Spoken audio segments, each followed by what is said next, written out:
O, ayan guys, naririto na tayo kung saan tayo naglalakad naman. Naglalakad tayo at tayo ay sasampa sa kabundukan. Mamumundok naman tayo ngayon. Kanina, nanggaling tayo sa Kabayanan. So, ngayon, tayo ay pupunta na sa bundok. Mamumundok tayo ngayon. Ayan, samahan ninyo ako sa aking pag-akyat dito sa kabundukan. Okay guys, dito na tayo sa tallest mountain.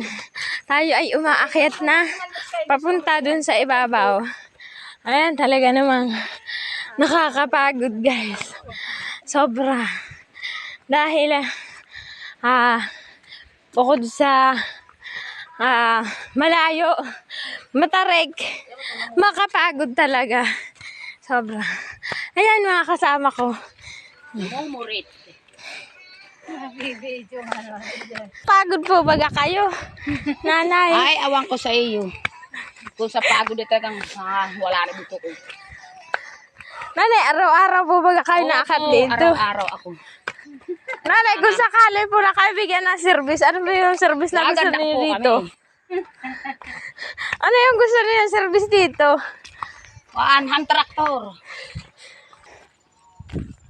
Ayan guys, malapit na tayo makasampa. So, napapagod lang ako masyado. Pero, ayan guys, narito na tayo sa ibabaw. Narito na tayo sa ibabaw na noong matarik na daan. So, lakad pa rin tayo. Tingnan natin kung ano yung mararating natin. Ayan. Pasensya na kahit kami kapag ito. Ayan, mayroong bahay, mayroong kubo. Ay, pumasok. Ayan. Ito pala kubo na to. Ito yung o-onlinean sa lugar na to. Dahil dito, sa lugar na ito, dito yung may signal, dito sila natawag, or etc. Yung mga gustong mag-online, or tumawag. Yan. Dito, sa lugar na ito. Dahil ito yung ibabaw. Yan. Okay. Sige, patuloy pa rin tayo sa paglalakbay. Hanggang sa tayo makarating dun sa ating pupuntahan. Ang target natin ngayon na pupuntahan natin ay sa Sitio Mataping.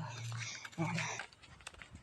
Ayan guys, talaga naman sobrang layo ng pinaglalakaran dito ng mga tao na mula doon sa labas papunta doon sa kanilang tinitirhan or tirahan. Ayan.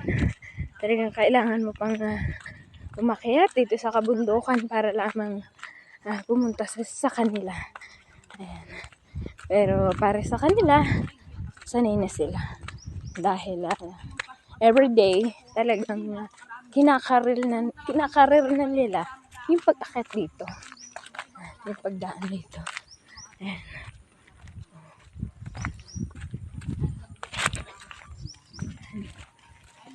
Pero, yung may mga motor, pwede rin naman magpunta rito. Pwede rin nakakarating din naman dito. Nakakadaan din dito ang mga motor.